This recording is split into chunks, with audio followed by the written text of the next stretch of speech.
Even though education is the single most powerful weapon against poverty, school is a luxury few of your children will ever see. Most girls don't even bother to dream about school. Adequate health care is out of the question. For many of you in this group, for most of you, early death is all too familiar, with many mothers expecting to lose 1 or 2 children before they even turn 5. If you are lucky enough to work, you're probably a tenant farmer who must give your landowner 75% of your harvest. Or you may get occasional work as a day laborer, working at a large plantation, growing bananas, sugar, or coffee for export.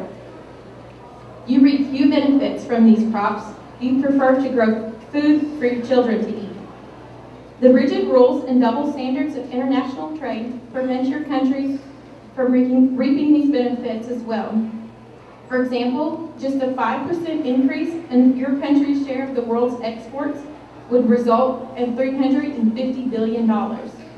That's 7 times greater than what your country probably receives in aid. Would you, over here on the end, please stand? Meet Adias Jamada. Adias lives in the Rift Valley of Ethiopia, which has been plagued by chronic drought. Her husband died and left her with 7 children. In good times, they eat 1 meal a day.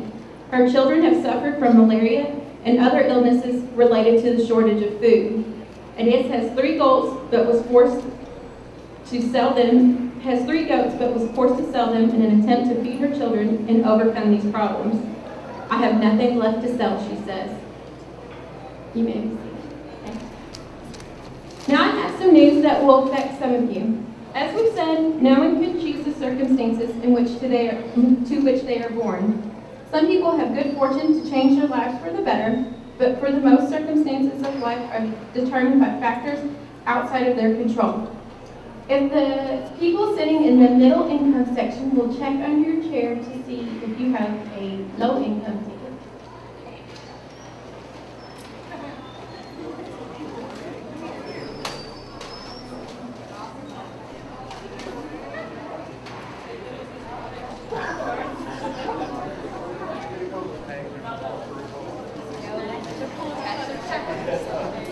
If you find one, please stand.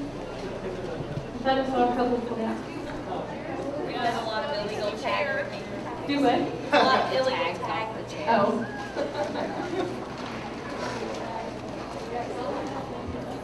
Then can I have you in the blue?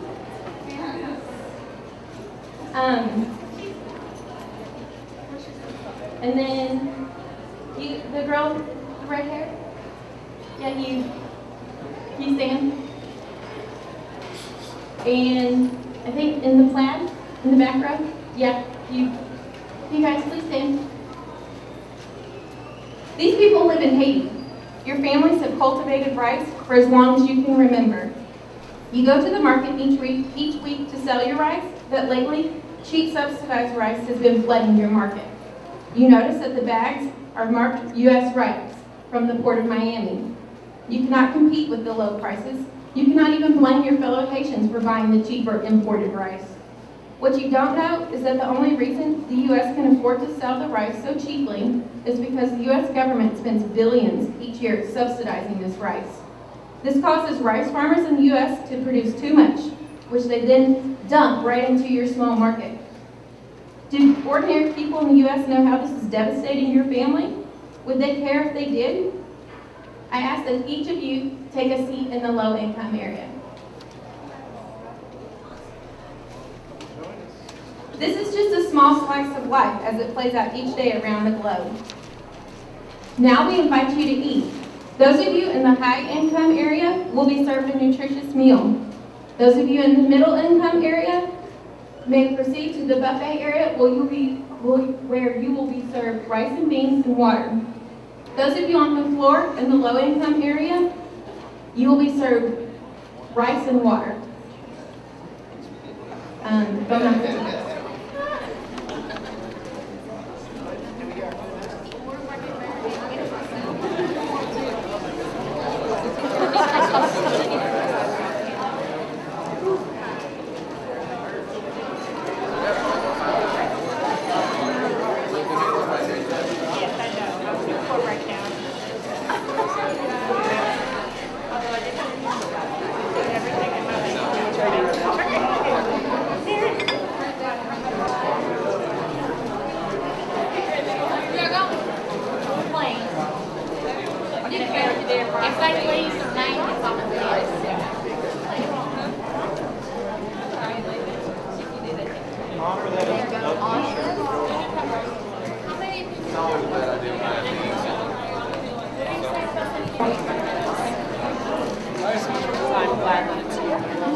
That would be great.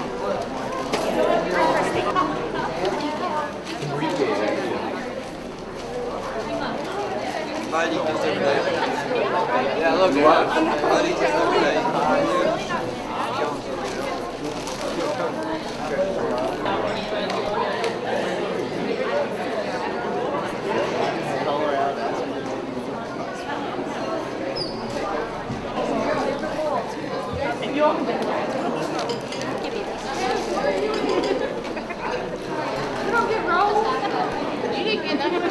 You like my roll? Oh, sure. Yeah, I'm poor. I know you got one. You want half my roll cookie? Yes. Generous height.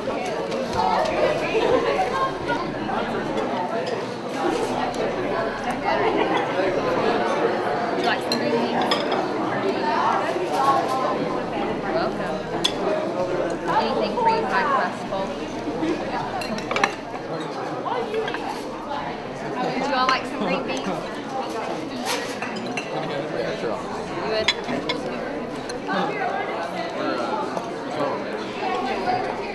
Tips included. Want more? Tracy, would you like some green beans? Really? That's good. Hey.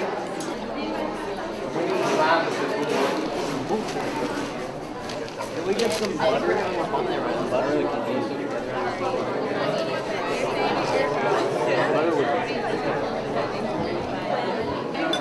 Chicken. Thank you so much. Yeah. Well, that was. Have a few green beans.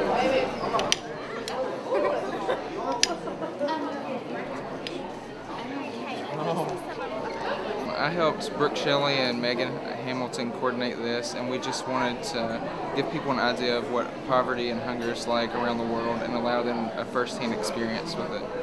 I think we're very unaware because we're overwhelmed with the vast amount of food and resources, and it's hard for us to just take the time out to think about what it would be like if we didn't have any of that.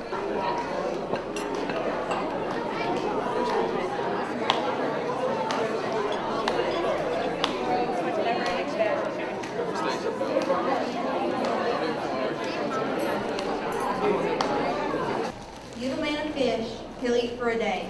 Teach a man to fish, he'll eat for a lifetime. But we must ask ourselves, who controls the river?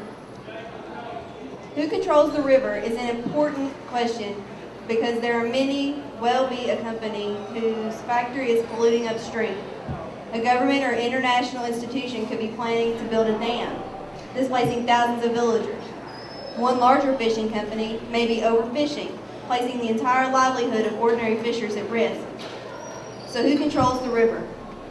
Oxfam's mission is one that is quite ambitious. We want to end world hunger, poverty, and injustice. Whether it be social, economic, or political injustice, goes to the heart of the question, who controls the river? Who controls the river? I think the reason why the Oxfam Hunger Banquet is such a powerful event is because every person on earth understands at a most basic level why it is important for people to have food. We all have to eat.